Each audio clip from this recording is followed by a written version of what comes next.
আসসালামু আলাইকুম। Tuition BD শিক্ষক শিক্ষার্থী এবং অভিভাবক সিরিজের ৭১তম পর্বে আজকে কথা বলবো নিয়মিত রিভিশনের শক্তি। তো অনেক শিক্ষার্থী বলেন যে সব পড়েছে কিন্তু মনে থাকে না। এর প্রধান কারণটাই হলো যে রিভিশনের অভাব।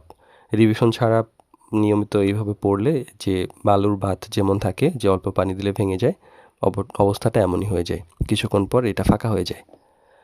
তো আসলে আমাদের ব্রেইন কিভাবে কাজ করে? আমরা আসলে আ যদি পড়ি, যেকোনো মানুষই হোক, একবার পড়লে এটা মনে থাকবে এটাই বাস্তবসম্মত নয়।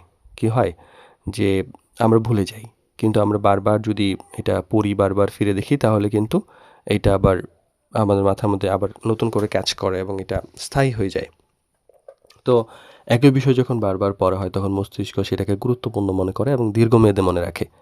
আর এটা থেকে আত্মবিশ্বাস বাড়ায়। কারণ আপনি যখন রিভিশনটা করছেন এবং আপনি পারছেন, আত্মবিশ্বাস তৈরি হচ্ছে, আমি পারবো একটা অনুভূতি আসছে, তখন কিন্তু দুশ্চিন্তা কমে যায়।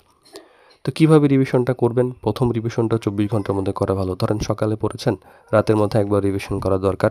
দ্বিতীয় রিভিশনটা ৩ থেকে ৫ দিনের মধ্যে, তৃতীয় রিভিশনটা ৭ থেকে ১০ দিনের মধ্যে, ফাইনালি হচ্ছে পরীক্ষার আগে তো রিভিশন করবেনই। তো এইভাবে ধাপে, ধাপে করলে ফলাফল ভালো হয়ে যায়।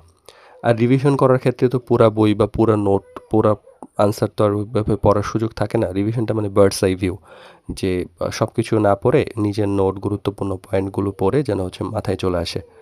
আর নিজেকে টেস্ট করার ব্যাপার যে আমি পড়ছি, না দেখে উত্তর দিচ্ছি, যেন ভুল যেগুলো হয় সেগুলো যেন আবার বারবার পড়লে যেন এটা দুর্বলতা ধরা পড়ে এবং সেটা ওভারকাম করা যায়।